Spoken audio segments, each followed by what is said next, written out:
Queridos, abram as Escrituras em Gálatas capítulo 5.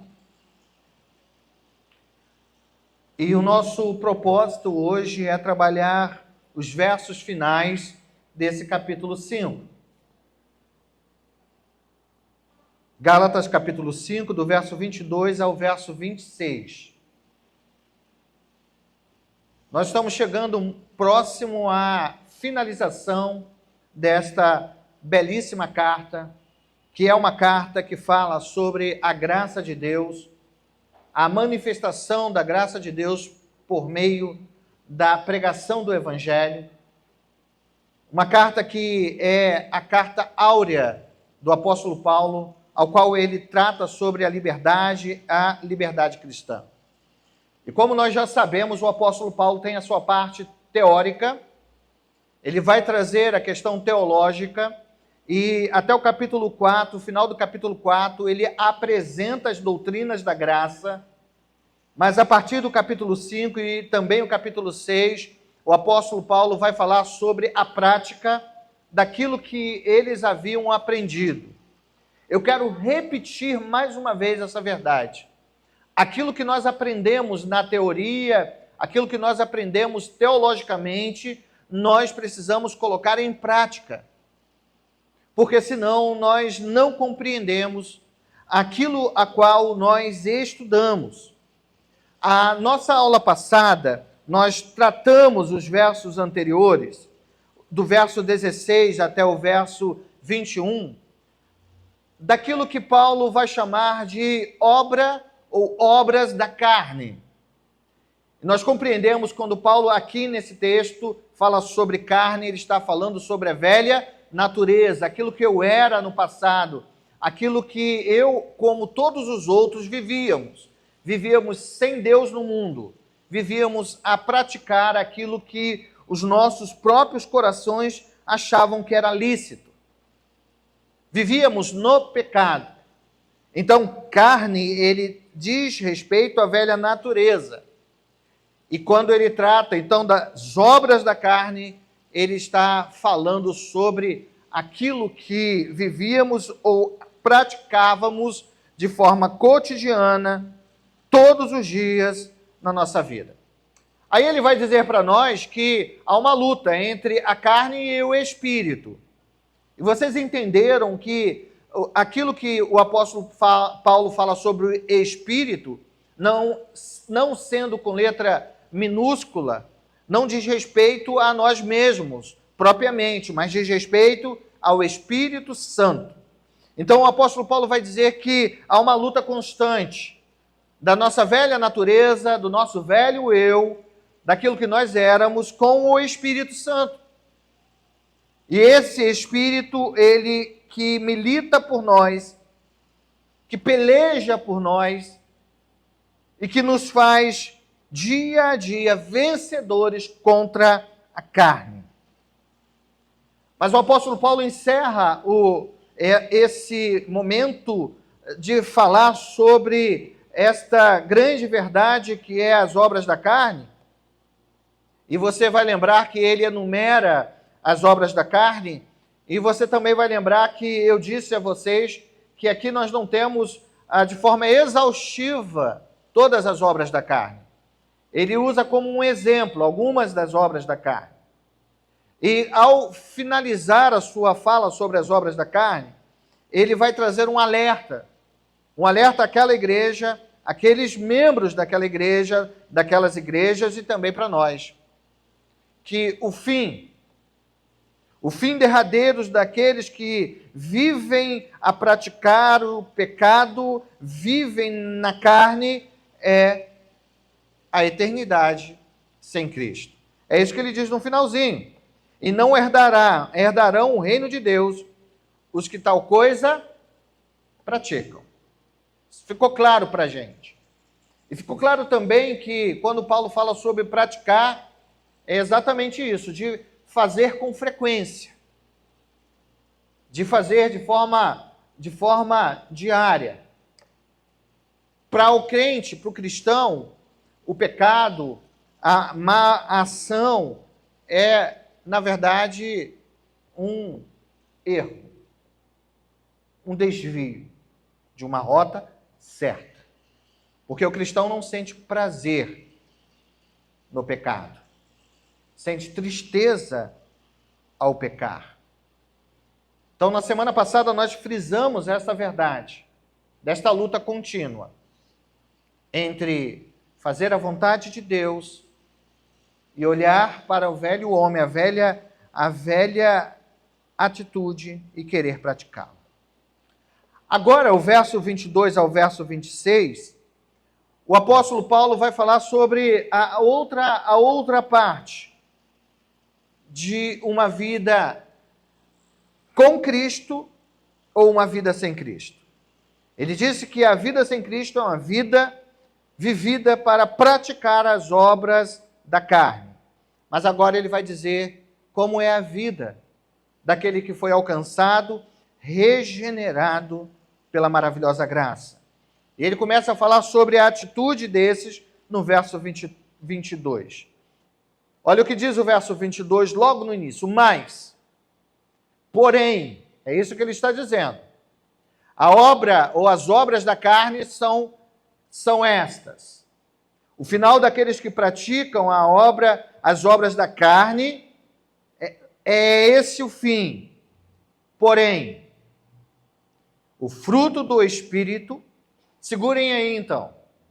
Inicialmente ele vai dizer, porém, mas o fruto do Espírito. Que Espírito? O Espírito Santo. O Espírito Santo que habita em nossos corações. Que quando nós fomos alcançados pela graça, nós o recebemos como um grande presente. E o Espírito Santo que habita em nós, que nos coloca no eixo, que nos faz enxergar as coisas espirituais, esse mesmo Espírito que luta contra a carne, ele então tem o seu fruto. Porém, o fruto do Espírito, em contraponto às obras da carne, Paulo vai falar sobre o fruto do Espírito. Nós, ao nascermos de novo, como disse, recebemos o Espírito Santo. E quando recebemos o Espírito Santo, ele então traz uma nova vida aos nossos corações, transformando-nos de forma plena e colocando dentro de nós o seu próprio fruto. E aí o apóstolo Paulo, ele vai dizer, também trazendo, como ele trouxe uma lista sobre o fruto do Espírito. E vejam a diferença. Quando ele fala da carne, ele usa no plural, obras da carne.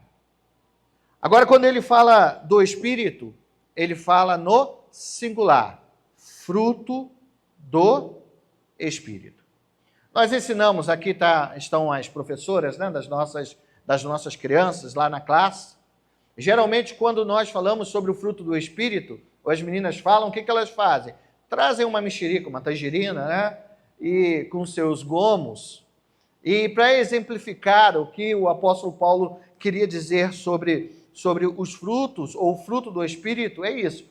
Um fruto apenas com diversas nuances.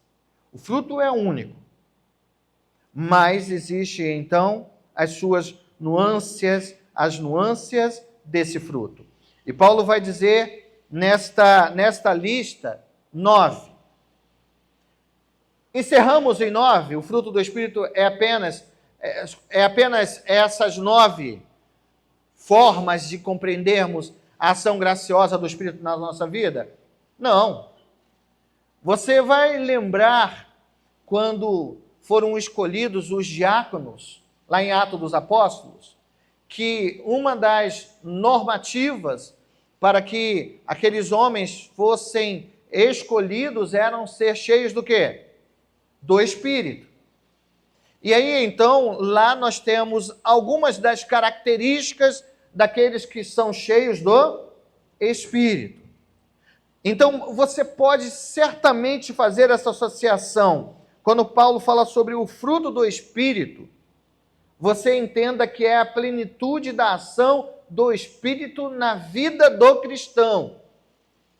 Tudo aquilo que o Espírito pode produzir na vida daquele que nasceu de novo. Paulo usa apenas 9 nesse texto.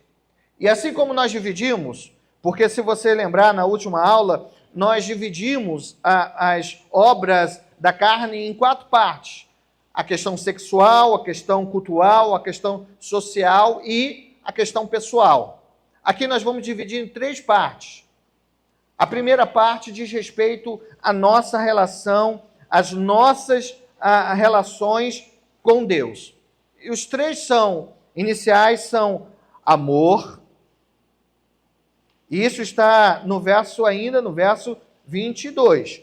Amor, alegria e paz. Essas 3 virtudes, amor, alegria e paz, estão interligadas à nossa relação com Deus. Porque, na verdade, a nossa alegria está em Deus. O nosso amor maior está ligado à nossa relação com Deus.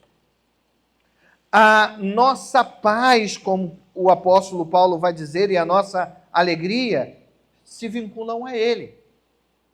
Então, se nós amamos, é porque Ele nos amou primeiro.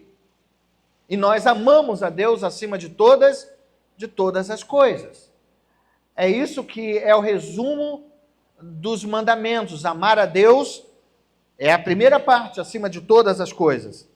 Então, a nossa vida, uma vida no Espírito, se dá no amor que nós temos por Deus. E esse amor por Deus nos traz a alegria.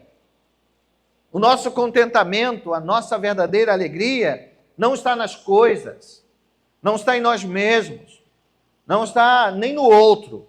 A nossa verdadeira alegria, o nosso verdadeiro contentamento está no Senhor.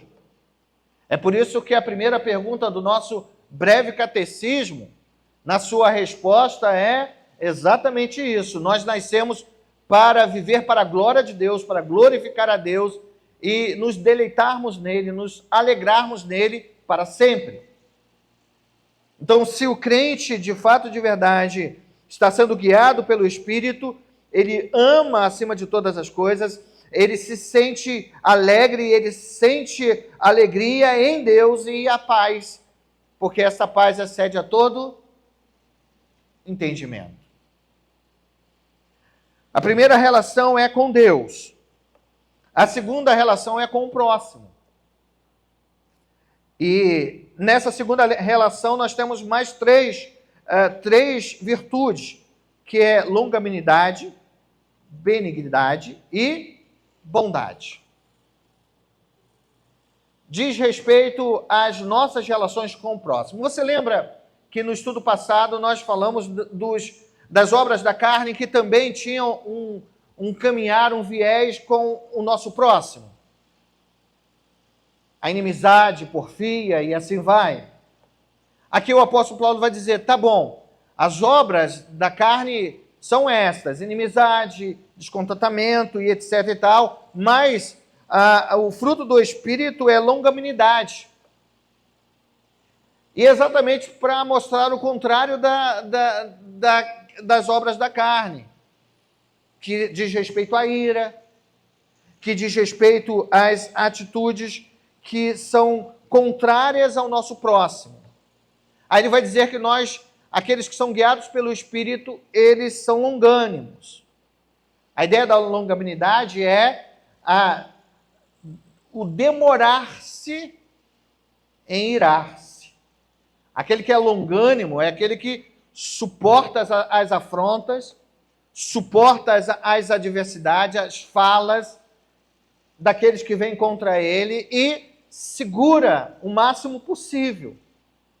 E você sabe que é uma das características, um dos atributos de Deus é a longanimidade. O outro atributo apresentado é ser bom. E por fim, nós temos o terceiro ponto que diz respeito à nossa relação conosco mesmo. E também são três. E os três são o quê? Fidelidade, mansidão e domínio próprio. Fidelidade, mansidão e, por fim, domínio próprio. Percebam que tem relação total às obras da carne. Porque a primeira tríade das obras da carne, ou a primeira parte das obras da carne, essa carne que ela milita contra o espírito, a gente tem no verso 19, que são inicialmente prostituição, impureza e lascívia. É a falta do controle, ou o desejo sexual que não consegue ser controlado. Aí o apóstolo Paulo vai dizer que, um dos frutos do Espírito, um fruto do Espírito é o quê? O domínio próprio. E na última parte vai falar sobre a bebedice e a glutonaria. Quem vive essas práticas não consegue dominar a si mesmo. Mas Paulo, ele mostra essa lista e ao final de tudo, no verso 23, ele diz, contra essas coisas não há o quê? Lei. Contra estas coisas não há nenhum tipo de lei. Por quê? Paulo, a dizer isso, ele está afirmando o seguinte: quando eu vivo no Espírito, quando eu vivo desta forma, amando, alegre, em paz, longânimo, bom, fiel, eu tenho domínio próprio e mansidão, eu estou cumprindo toda a lei. Toda a lei de Deus está aqui, toda a lei moral de Deus está aqui em todos esses princípios. Você vai lembrar, Felipe fez a leitura no domingo, no momento de contrição, dos 10 mandamentos. Quem estava aqui vai lembrar disso. E se você parar para analisar os 10 mandamentos, a própria divisão dos 10 mandamentos, que requer de nós uma atitude para com Deus, uma atitude também para com o próximo e também para conosco mesmo, nós olhamos, o resumo está aqui. E se nós praticarmos e buscarmos no Espírito viver desta forma, nós estaremos agradando a Deus. Agora, eu quero voltar com você no verso 22. Mas o fruto do Espírito. Toda a virtude do cristão, sejam elas estas virtudes que aqui estão, ou qualquer uma outra virtude registrada nas Escrituras Sagradas, todas essas virtudes, de fato e de verdade, elas não nascem do coração pecador. Elas não são frutos da nossa própria existência, mas elas têm uma origem. Toda boa atitude que nós venhamos a exercer, ela não vem de nós, mas vem do próprio Deus. É por isso que ele vai dizer que é fruto do Espírito. E você sabe que o Espírito Santo é a terceira pessoa da Trindade. Então, quando nós falamos de fruto do Espírito, nós estamos falando do fruto que emana da graça de Deus para os nossos corações. Sem o Espírito Santo, sem Deus na vida humana, nós só produziríamos o quê? As obras da carne. As obras da carne são a expectativa ou demonstram claramente a morte espiritual. Mas o fruto do Espírito mostra que aqueles que a têm nasceram de novo, não da carne nem do sangue, mas nasceram do Espírito Santo. Olha o que diz o verso 24, então. O verso 22 e o verso 23, Paulo lembra. Eu quero fechar isso. O apóstolo Paulo fala, todo o fruto que o cristão, ou as virtudes que o cristão tem, que deve ter, são fruto do Espírito, vem da parte de Deus. E agora ele vai dizer, verso 24, e os que são de Cristo Jesus, os que são de Cristo Jesus, e aqui então está essa partícula que diz respeito ao pertencer. Aquele que vive no Espírito, ele pertence a Cristo Jesus. Aqueles, então, que são de Cristo, crucificaram a carne com suas paixões e concupiscências. Concupiscências simplesmente são desejos naturais, que para aqueles que a praticam, são desejos maus. Paulo, então, nesse verso 24, vai trazer à memória daqueles cristãos o fato de que eles não mais pertencem a si mesmos. Não mais pertencem ao pecado. O pecado não tem mais domínio sobre eles. Aqueles que nasceram de novo foram alcançados pela graça, e alcançados pela graça, agora têm uma nova vida. E essa vida não é dissociada. Essa vida é uma vida que só é possível ser vivida em Cristo Jesus. Que bom saber que nós pertencemos a Cristo. Nós somos ovelhas do seu rebanho. Nós somos nação santa, como diz o apóstolo Pedro. Nós pertencemos ao Senhor.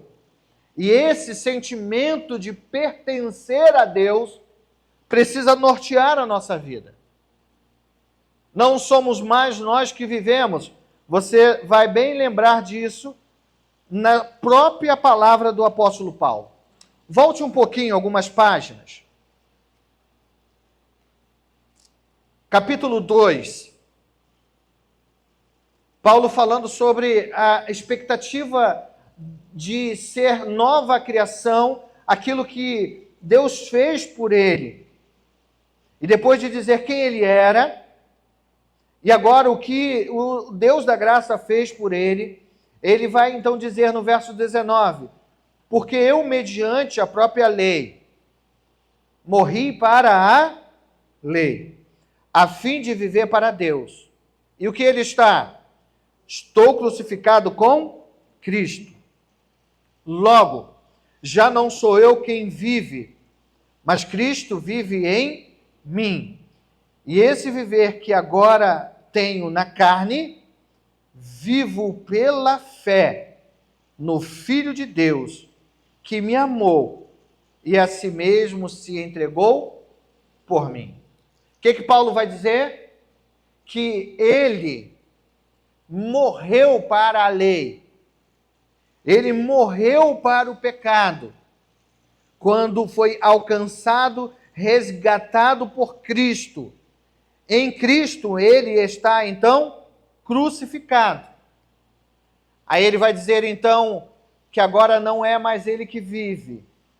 Quando ele diz ele está referindo-se ao velho eu, à velha natureza, a quem Paulo era no passado, perseguidor, um homem mau, alguém que colocava a sua fé em si mesmo e acreditava que por suas obras podia ser salvo.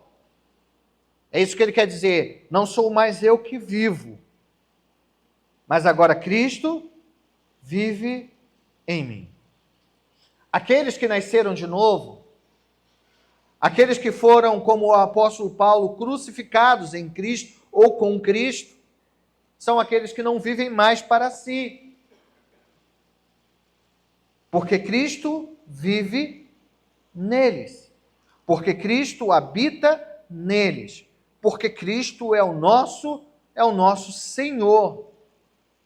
E esses que assim vivem o que fizeram? Crucificaram a carne. É interessante, e eu não quero me alongar nesse momento, porque no capítulo 6, na nossa última aula, nós vamos falar sobre isso no verso 14. Mas eu quero que você dê uma olhada no verso 14. Paulo está concluindo a sua carta, aí os últimos versos da sua carta.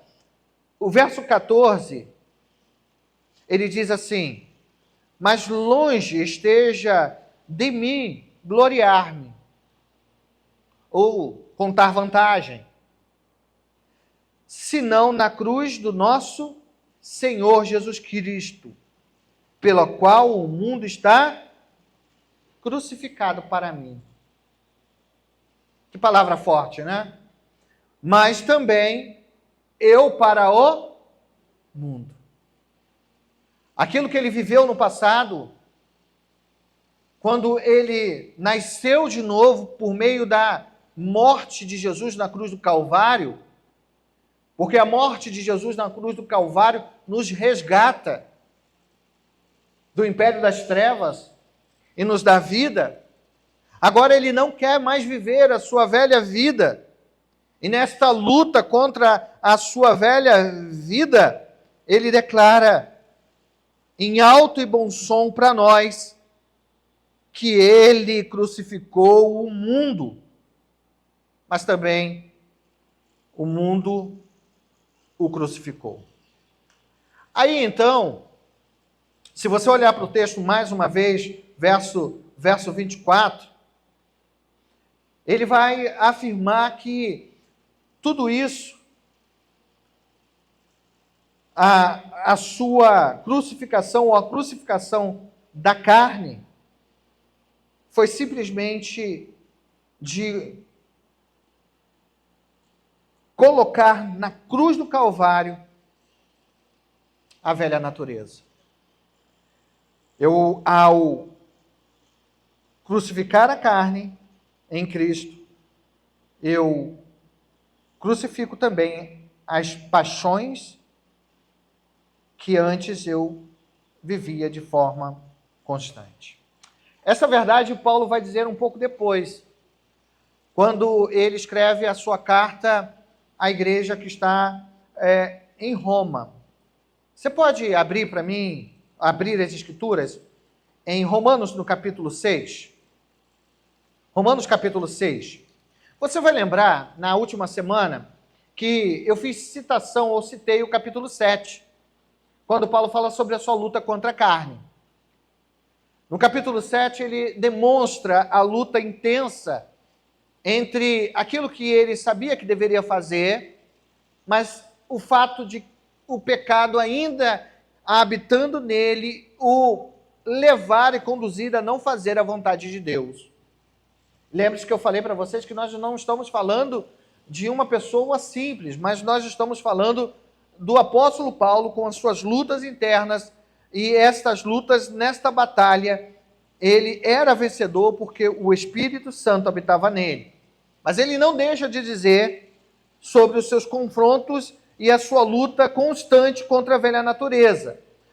O capítulo anterior, o capítulo 6, no verso 5 ao 7, acompanhe o que ele diz.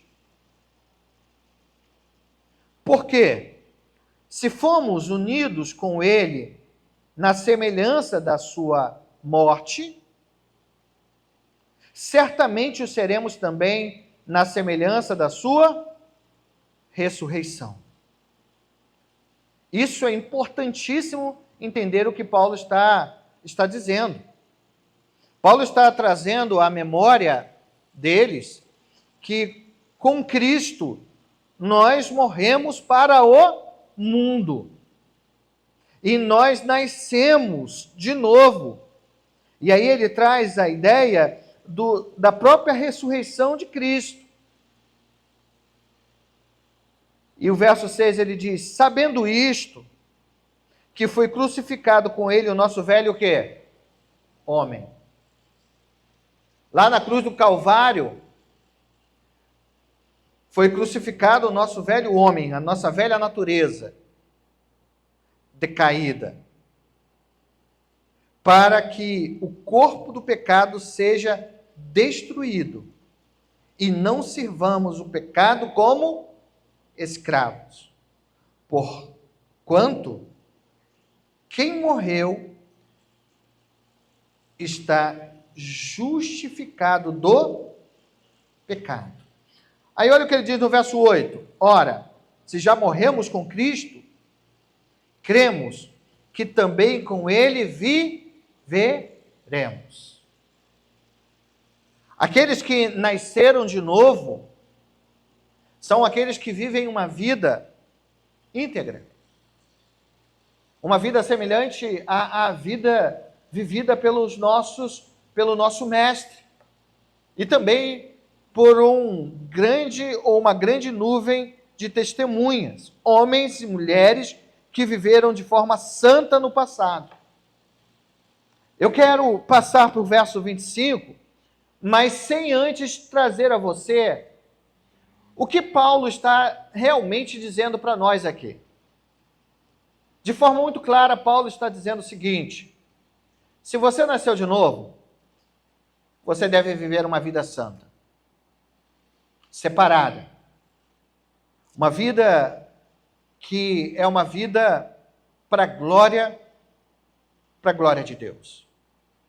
E você não poderá viver essa vida para a glória de Deus colocando a sua própria força, ou o seu próprio braço, ou suas próprias emoções em si mesmo. Mas você só poderá ser e viver para a glória de Deus se então, o que ele expressa no verso 25. Vamos ler juntos o verso 25? Se vivemos no Espírito, olha agora o que Paulo está dizendo. Se eu quero de fato, de verdade, frutificar, se na minha vida e no meu viver eu quero demonstrar nas minhas atitudes para com o próximo, nas minhas atitudes para com Deus, nas minhas atitudes pessoais, íntimas, se eu quero vivenciar o fruto do Espírito, ou as virtudes do Espírito, eu preciso, em primeiro lugar, viver no Espírito. Mas não basta apenas viver no Espírito, porque, de fato, aquele que nasceu de novo vive no Espírito. O Espírito habita nele. O Espírito Santo habita no seu coração, querido. Se você nasceu de novo, ele habita no seu coração. E jamais te deixará. Porque ele é a certeza que eu e você temos de chegar nos céus. O Espírito Santo é um presente de Deus para nós. E somente por meio dele nós chegaremos à eternidade. Ele não nos deixa. No meio do caminho ele não nos abandona. Porque ele luta por nós. Ele milita por nós. Ele, então, Paulo disse que nós vivemos no Espírito. Mas aquele que o Espírito Santo habita no seu coração e deu vida a eles, é aqueles que também precisam andar no Espírito. Andar no Espírito. Primeiro ele diz que nós já vivemos no Espírito. Porque se nós não estivermos no Espírito, nós estamos ainda mortos em nossos delitos e pecados. Só a vida. E é o Espírito Santo que traz a vida. Porque o Espírito Santo habita em nossos corações. Como ele costuma fazer, quando ele começa uma frase com o verbo, ele começa a frase no verbo no sentido indicativo. Aqui ele está indicando a nossa natureza. Nós nascemos de novo e vivemos no Espírito. Mas logo após usar esse verbo no indicativo, ele também vai usar esse verbo no imperativo na próxima frase, porque na próxima frase ele vai dizer: aquele que vive no Espírito precisa andar também nesse mesmo espírito. Andar no espírito. A palavra andar é uma palavra que nesse texto era usada de forma exclusiva, mais uma vez, na área militar. Era uma palavra que se utilizava quando uma tropa, e alguém aqui que já foi militar sabe disso, né? Uma tropa se fica de forma um atrás do outro, em fila, e ali na expectativa de começar a marchar. E ali, de forma ordeira, cada um na sua posição, pode marchar ou correr. E enquanto começa a andar e marchar e correr, o faz de forma ordeira, cada um sabendo qual é a sua posição e como deve andar. E é interessante porque quem é militar sabe disso. Há sempre alguém à frente puxando o pelotão. E esse que vai à frente puxando o pelotão, um comandante, quem ele seja, ele vai ditar o quê? A forma daquela caminhada ou daquela marcha ou daquela corrida. É ele que vai guiar. É ele que vai conduzir. É ele que vai ditar a velocidade, a intensidade.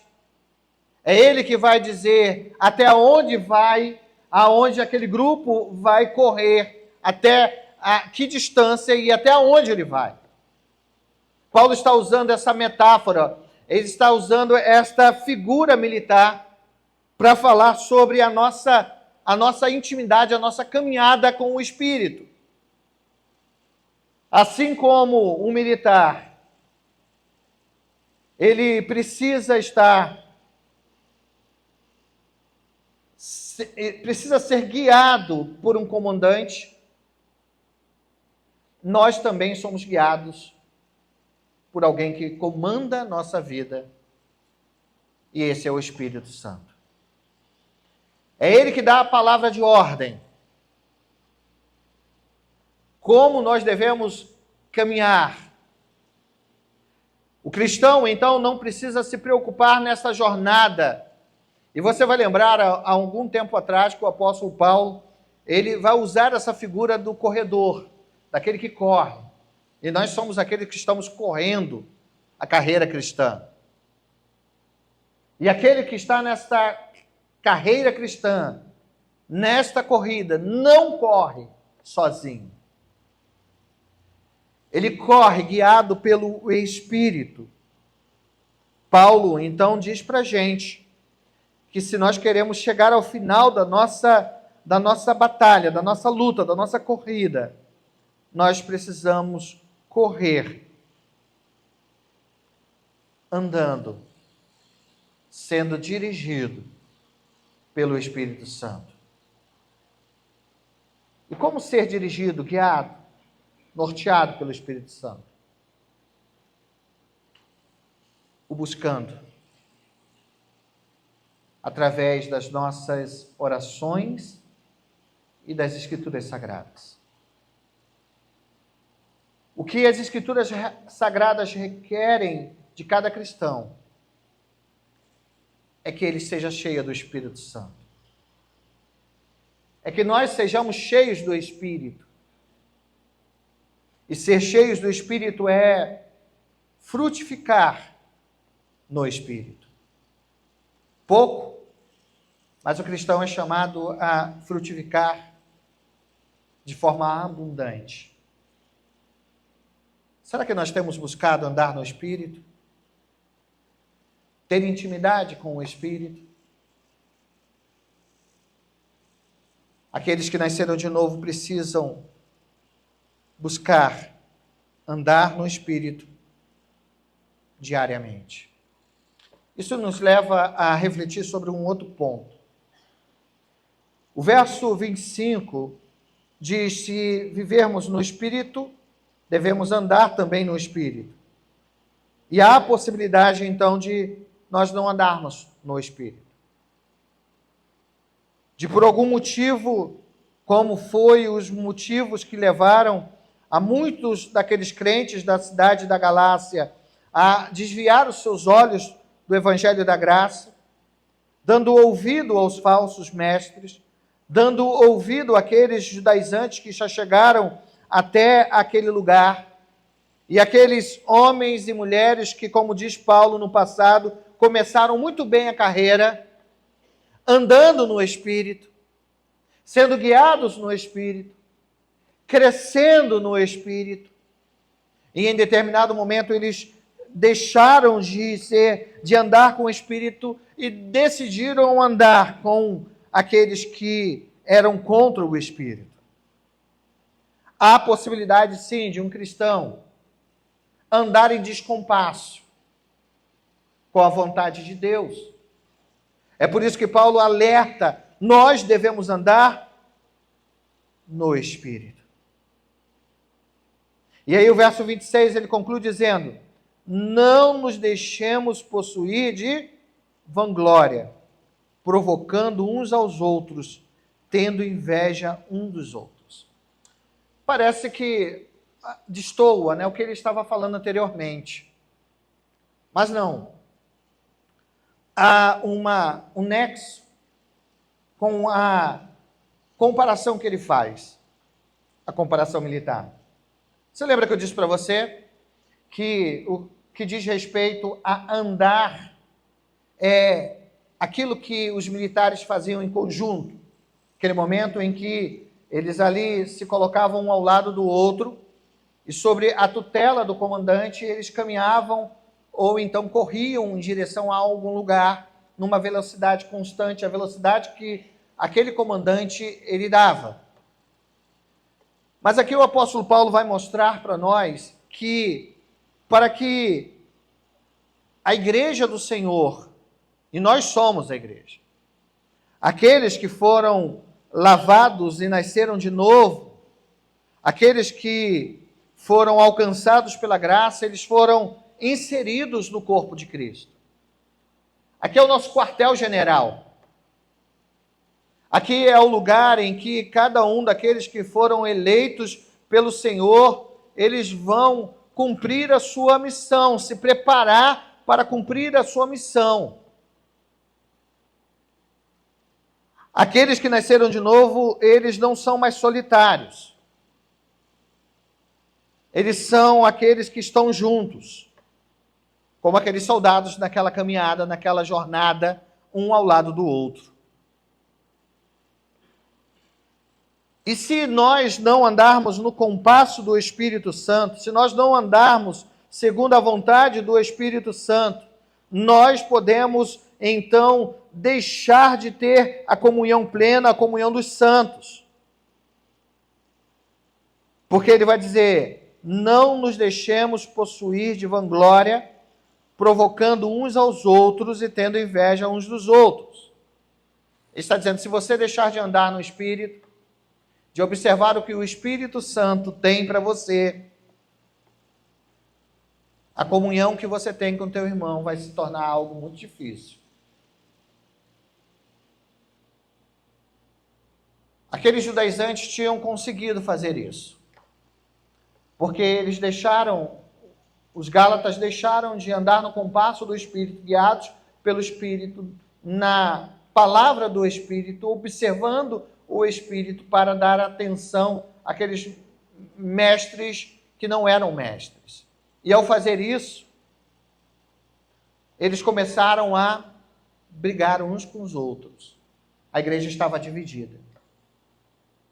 E Paulo encerra a sua fala do andar no Espírito, dizendo, se vocês querem ser uma igreja unida, em que as pessoas, elas não acham que são melhores do que as outras, em que as pessoas não querem provocar uns aos outros, em que as pessoas não invejem umas às outras, você precisa andar no Espírito.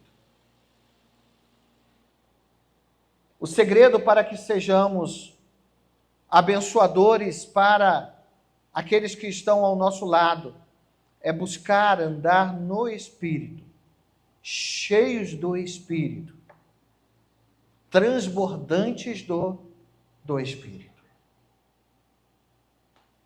Que cada um de nós, queridos irmãos e irmãs, possamos frutificar como Cristo quer que venhamos a frutificar.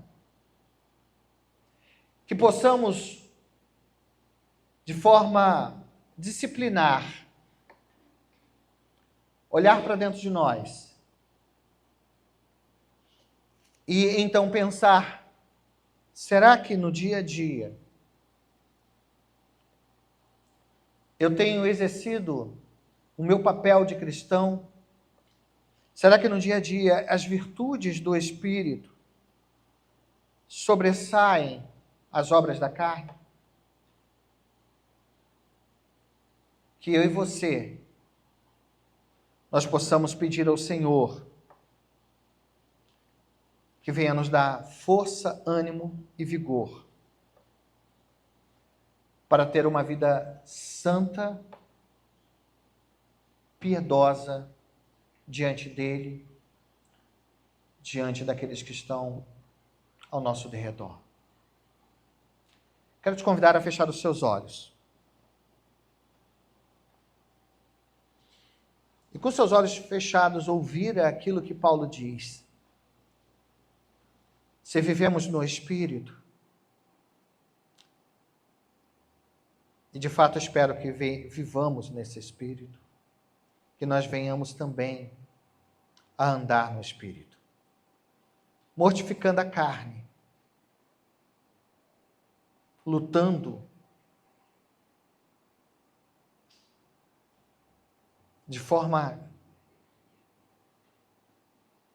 a sermos vigilantes, lutando o bom combate. Querido Deus, é muito bom sabermos que nós nascemos de novo. Não do sangue nem da carne, mas nascemos do Espírito. É muito bom saber que o Senhor nos separou de todos os povos da face da terra para sermos um povo que é propriedade exclusiva do Senhor. É muito bom saber que, enquanto estávamos mortos em nossos delitos e pecados e fazíamos as obras da carne, Jesus morreu na cruz por mim, para me libertar de todo esse jugo, de toda essa prisão, seja a prisão da lei, seja a prisão anunciada pelos judaizantes ou os legalistas, sejam as prisões do pecado apresentado pelos libertinos. Nós fomos libertos de nós mesmos para vivermos para a glória de Cristo, para vivermos e andarmos nos seus passos, para sermos conduzidos pelo Espírito Santo.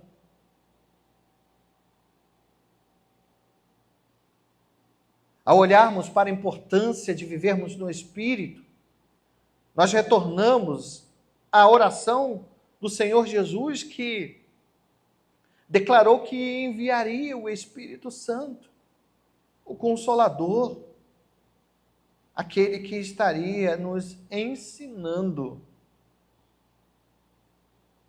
como viver e adorar a Deus. Por isso, Senhor, que nosso viver, Tu mesmo nos conduza. Por meio da palavra, que venhamos a olhar para a realidade presente e buscar as coisas lá do alto. aprendermos por meio das Escrituras como viver uma vida verdadeiramente que vale a pena viver. Somos frágeis, lutamos,